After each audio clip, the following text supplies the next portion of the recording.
Hi, I'm Dr. Mark Pitstick.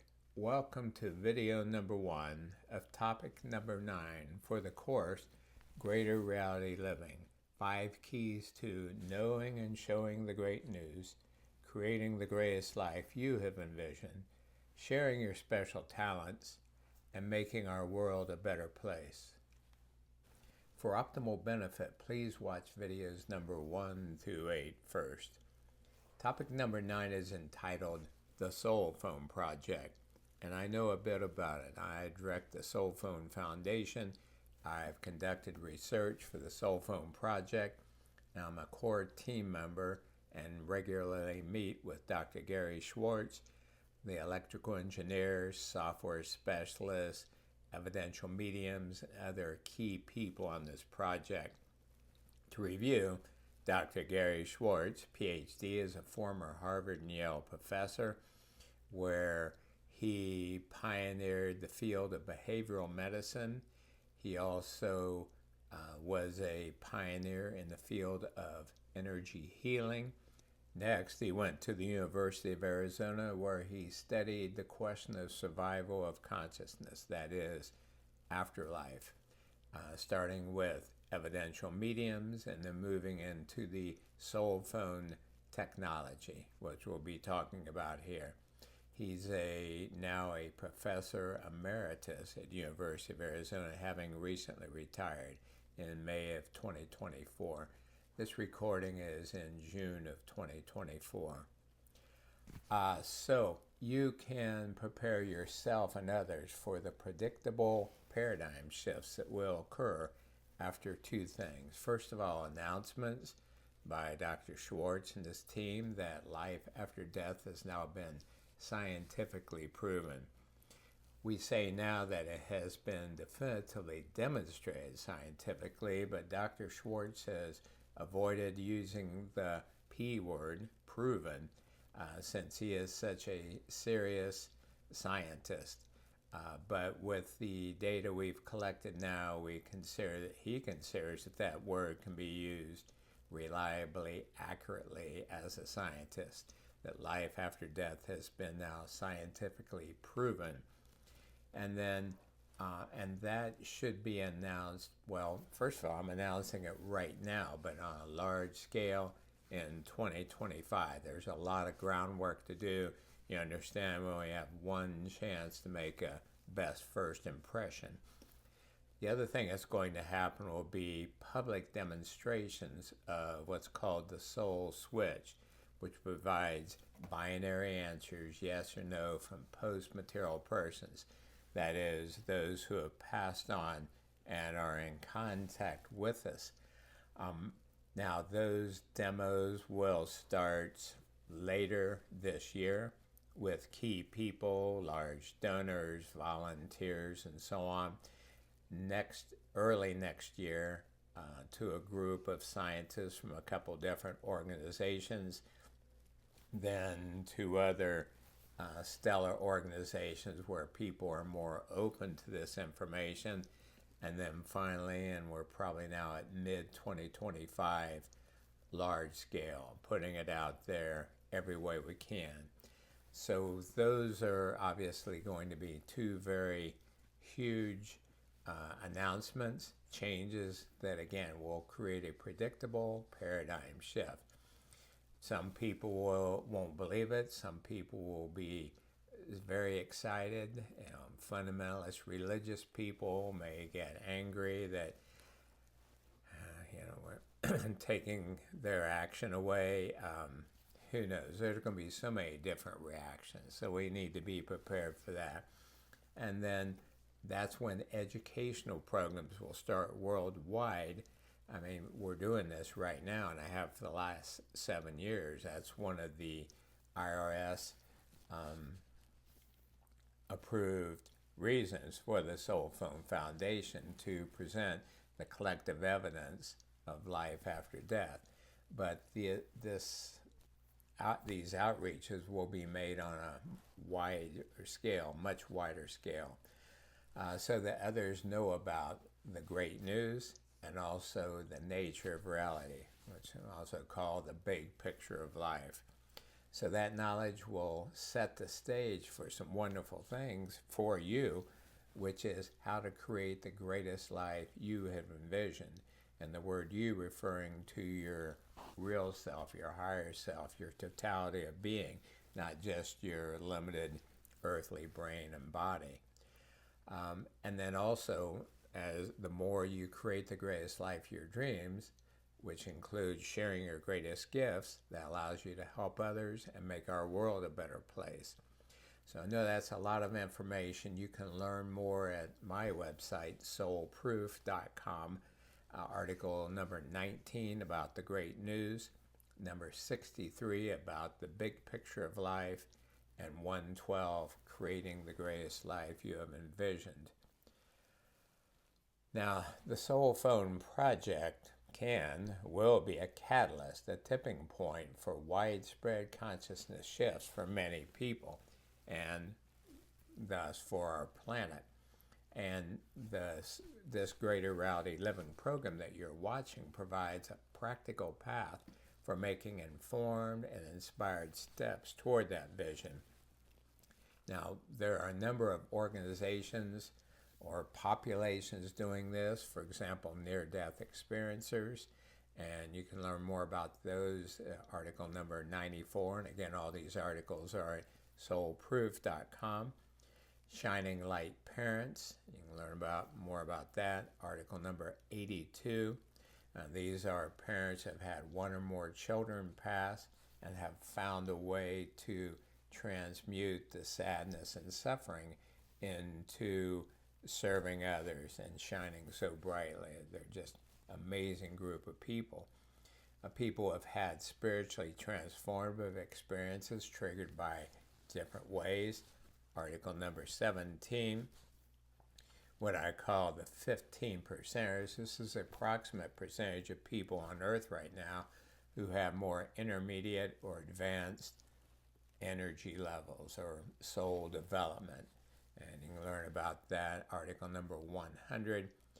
And then other organizations full of people who share this same vision of creating the greatest life you have envisioned, helping others, and making our world a better place.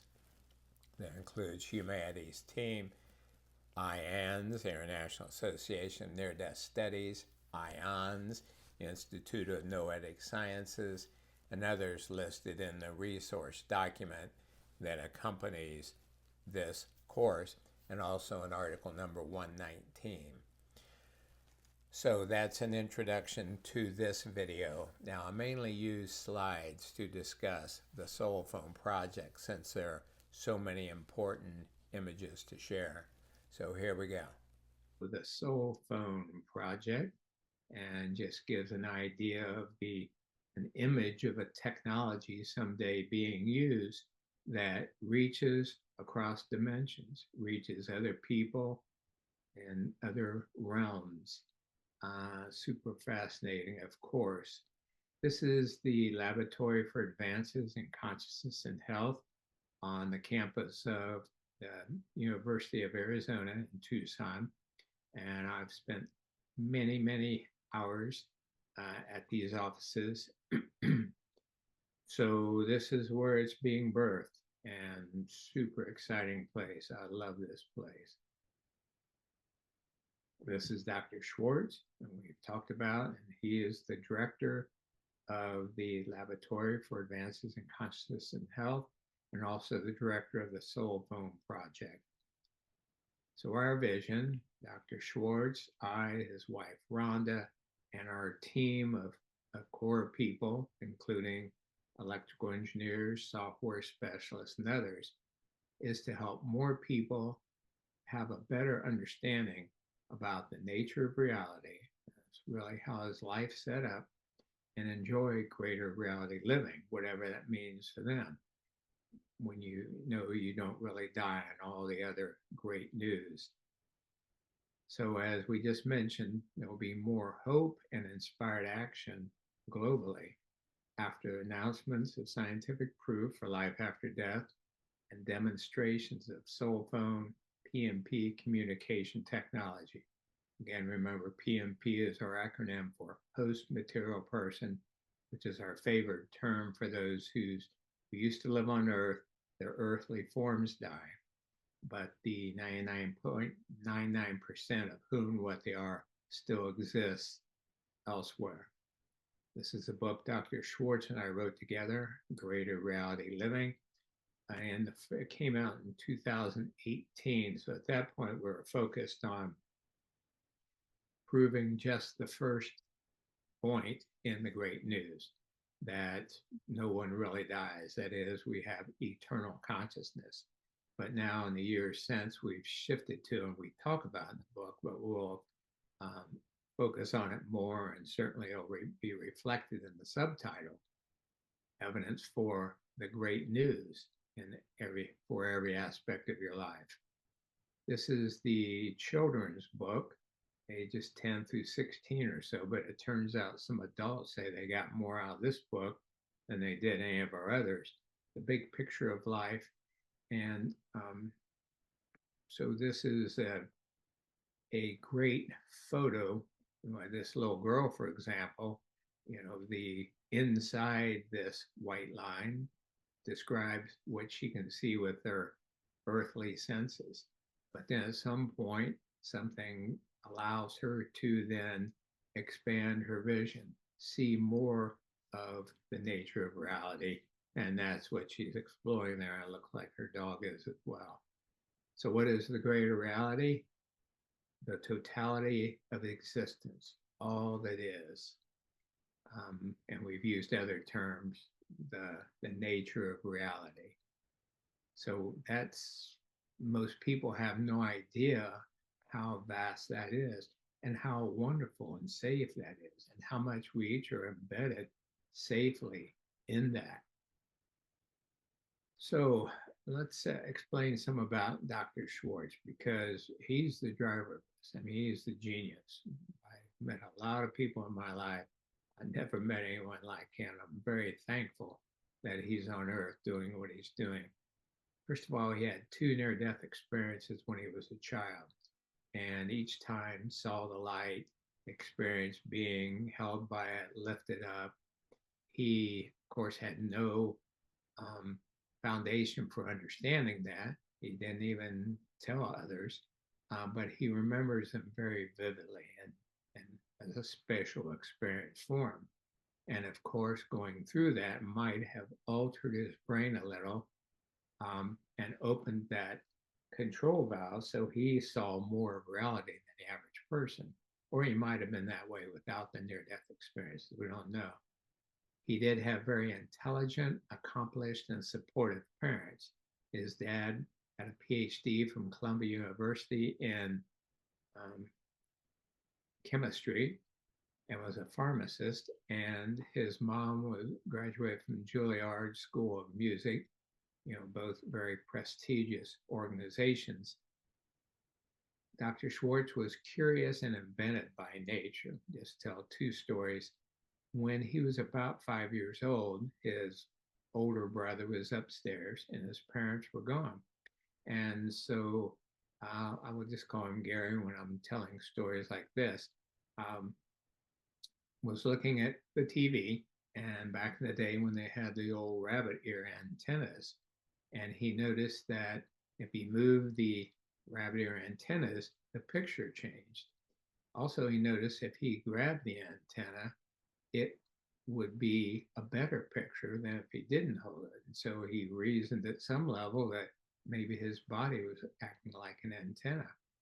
So he got a screwdriver and some tools and unhooked the antenna. No picture. Then he put his finger on the connection where the antenna used to be and noticed that there was a picture. And if he put his arms up in the air, one arm, even a better picture. So he experimented with that a few times. His parents came home and he excitedly showed them what he had discovered. And being supportive and intelligent, they encouraged that, and they went through the same experiments and replicated it basically. My parents, I think, would have, at least my mom would have spanked me and, don't ever do that again. but you can't get shocked from that. There's no voltage involved to speak of. Another one was when he was in kindergarten, the teacher asked all the students to consider if they could have one wish, what would it be? And his name starting with an S, he was near the end of the list. So the children went one by one. I'd like a bicycle, I'd like a puppy, and so on.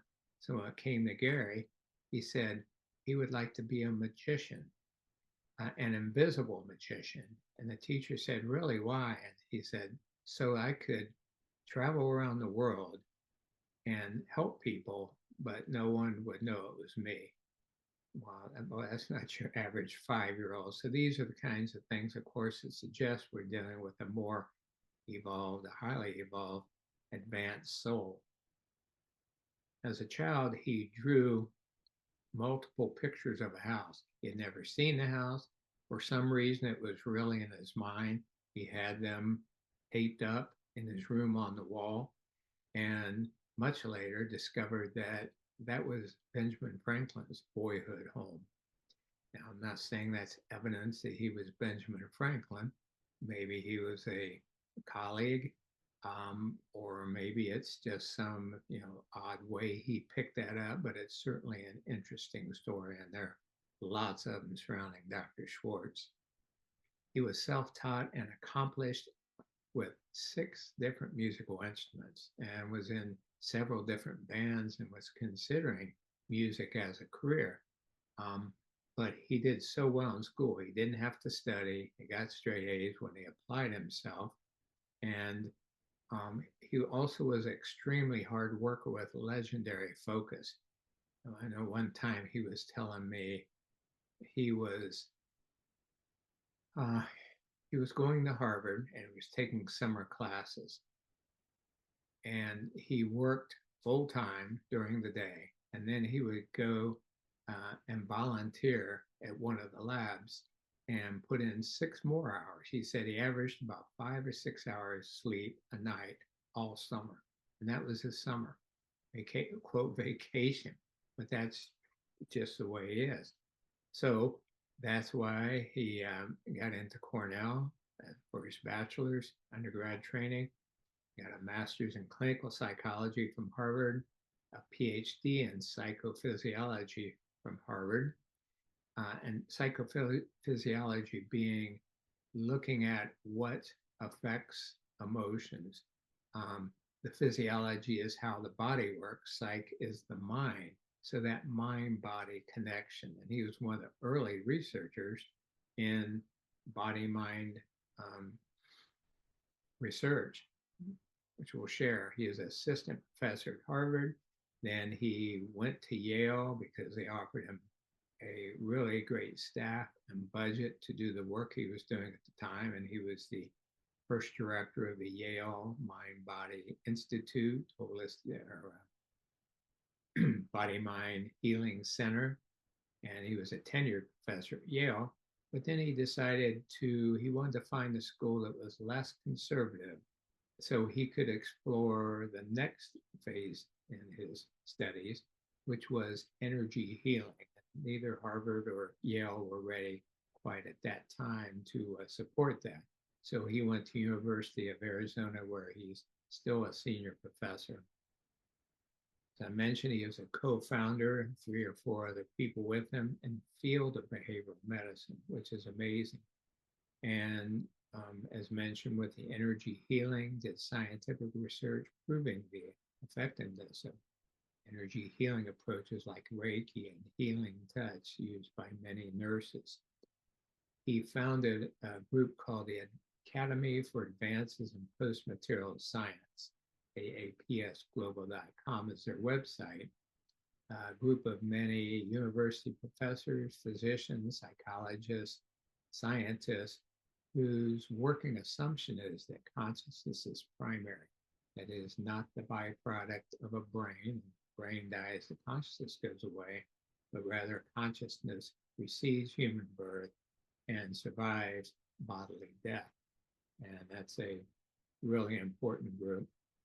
He's published over 450 scientific papers, in the most prestigious scientific journal called Science. I was listening to a scientist a while back, and he was saying he has over 150 published papers. Dr. Schwartz has over 3 times that. So he's co-edited, and these numbers are old. I think you could add a couple more to each of these. Co-edited 13 academic books, author of 12 books, and here's the website for his lab, lach.arizona.edu. Now, why is scientist? So here's a scientist. Why is scientific evidence for life after bodily death so important? Because if you have faith, for example, from a religion or what you detect in nature, that there's a loving creator and that energy isn't destroyed, life and love certainly survive bodily death. And then you add to it knowledge based on scientific research, that's when you have certainty. That's when you have certainty about who you are, why you're here, etc.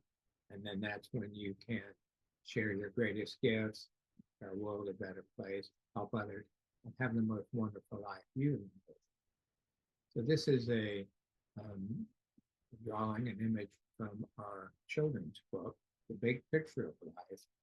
And if you can't quite see it, so here's this grandma in bed. She's passing on her real self, her full spirit is rising up above. The family saying, "We love you, Grandma. We'll see you later." And I had one grandchild on each knee at that time. I think they were like 10 or 8, and they were reading it, taking turns reading it. And when we got to that one, I said, "You know, kids, someday Grandpa, I'm going to die, but this body will. And it's okay. We'll see each other again. By then, we'll have the SoulPhone technology and we'll be in touch that way. So it's nothing to be afraid of." And Stella, and they're both amazing, of course, my grandkids. Stella said, "I don't want you to die, Grandpa." And I said, it's okay. You know, there's lots of evidence behind it. We talked about it. And I said, "So you feeling better about it?" She said, "I'll still be sad, but not as much." And I thought, oh my God, that's it in a nutshell. You know, when you know all this information, of course you're still going to be sad when a loved one passes, person or pet, but it lightens the grief and it abbreviates the grief for many people. That's a huge difference, a huge benefit, plus all the others. So here's Dr. Schwartz and I, and one of our ultimate goals is to develop the field of soul science, to make it a widely accepted academic field. We have both just spoken at the first conference for helping parents heal in Phoenix. And you know, if anybody needs this information, of course, it's these parents have had one or more children who passed on. Dr. Schwartz, over the last several years, has been developing this infrastructure. He has this vision for all this, and it's just fascinating when we get together and I get to pick his brain and he shares, here's what's next. He's been thinking all this out for 20 years, and he wanted to write these 2 books. On the left, Extraordinary Claims Require Extraordinary Evidence, which was a statement by Carl Sagan, PhD, and the subtitle, The Science and Ethics of Truth Seeking and Truth Abuse. As you know, right now, a lot of BS gets thrown around, fake news, what is claims for what is true, when in fact there's no significant evidence behind it. And so he knew that when we announced scientific life after death proof, and also the post-material person communication technology, that a certain number of people would, you know, that's fake, that's not true. Well, that's why he wrote this book and made this case, so that people can say, well, here's how you determine truth, and it's spelled out in there. What is most likely within a, what's the legal term, common doubt, And so he's established that now. And then he wrote a book with an attorney, Alan Boyd, The Case for Truth, Why and How to Find Truth. So again, very important infrastructure for all this. And this is our logo for the SoulPhone Foundation, blurry, bringing spirit communication technology to life. And I love this logo because in the center, the three solid colors, gold and blue and green, are kind of like what we see on Earth. And that seems more real, or the only thing that's real. But then the background is this whole swirl of colors. I like energy, more subtle. Uh, and that to me represents the rest of reality, the rest of the greater reality that many people can't sense, but is very much nonetheless real. On our website, soulphone.org, you'll see our list of educational advisors and some very well known people, all renowned in their own fields. So we're very proud to have them. And dear Bill Guggenheim was a pioneer, and then he and his ex-wife Judy in the field of after-death communications. They wrote the book Hello from Heaven, and he changed worlds last year. So I want to honor that. And there are evidential medium advisors. Again, some of the top names. These are all US mediums. And you've heard me talk about my fiance, Andy. Well, this is her. She trained for 5 years in England with Mavis Patilla, one of the best known mediums. And she said that there are some really, really good mediums in Europe. I think it's because it's more widely supported, understood, a larger number of spiritualist churches. But anyway, these are some of our go-to people. Dr. Schwartz and his team need some input from evidential mediums.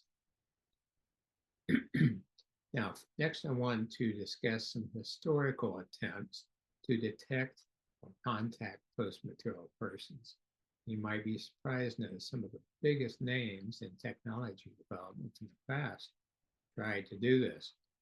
First of all, Guglielmo, and who doesn't love to say that name, Marconi invented the radio, and he attempted to invent what he called radio to the dead. All of these people are in the early to mid 1900s. So, of course, they didn't have technology, they didn't have the software. It turns out that a big part of the success of our current technology is due to software, being able to run so many experiments and then get data averaging to allow the signal of post-material persons to rise above background noise. Alexander Graham Bell, I'm sure you've heard that name, invented the telephone. He attempted to invent the telephone to the dead. Thomas Edison invented the light bulb and many other inventions. He was working on the spirit finder.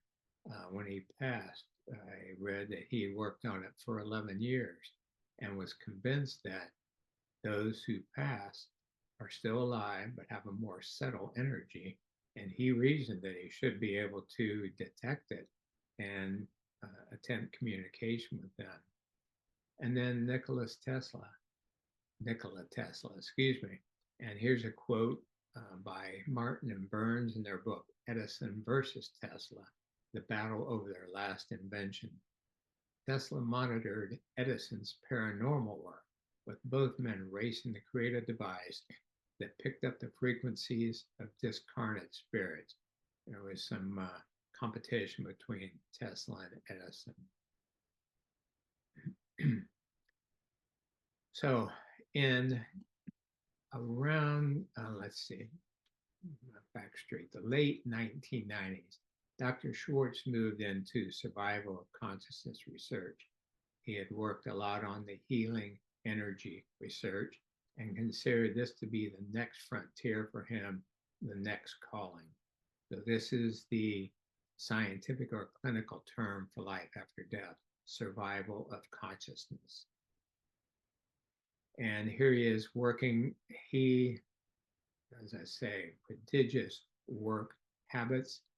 He oftentimes, like he will hear his text, his phone ding or his computer ding in the middle of the night. And if he's waiting a message or waiting some input from one of the software people has the latest software package, he'll get up, check it out, and then work for 8 hours.